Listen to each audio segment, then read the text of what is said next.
বন্ধুরা, চলে এসেছি আজকে একটা ছোট্ট গল্প নিয়ে, আমাদের ঘন্টু দাদার গল্প।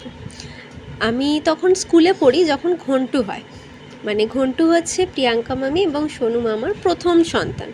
ও যখন ছোট ছিল ওর হাসিটা এত মিষ্টি ছিল, এত কিউট যে কি বলবো।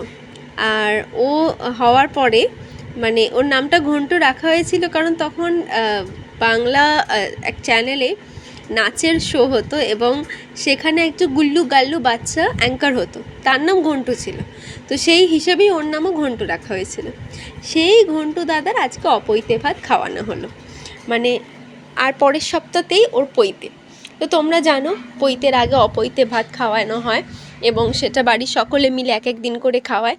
তো সেই হিসেবে আজকে ঘন্টুর অপৈতে ভাত ছিল আমাদের বাড়িতে, এবং সেখানে ওর খাওয়া দাওয়ার মধ্যে ছিল ওর সবচেয়ে পছন্দের বিরিয়ানি, তার সাথে মিষ্টি, 5 রকমের মিষ্টি, দই, কোল্ড ড্রিঙ্কস, চিপস। আর আমি বাড়িতে ছিলাম না, আমি অফিসে ছিলাম, মা দিদা বাবা সবাই ছিল। আমি একটু মিস করলাম, কিন্তু কি করবা, যখন ও খেলো ভিডিও কল করলেও কিছু করার নেই, আমি কাজ করছিলাম। যাই হোক, সে তো পুরোটা খেতেও পারেনি, যেটুখানি খেয়েছে বিরিয়ানি, বেচারা বাকিটা মিষ্টিগুলো সে তাকে আবার মা প্যাকেট করে দিয়েছে যে তুই বাড়িতে গিয়ে খাবি। তো তোমাদের কেমন লাগলো বলো, আশীর্বাদ করো যাতে ঘন্টু খুব ভালো মানুষ হয়, বড় হয়। আর আমরা অধীর আগ্রহে বসে আছি ঘন্টুর পৈতেতে খুব মজা করব বলে, এবং তোমরাও সাথে থেকো। যখন ঘন্টুর পৈতে আসছে তাহলে ব্লগও খুব তাড়াতাড়ি আসছে। টাটা।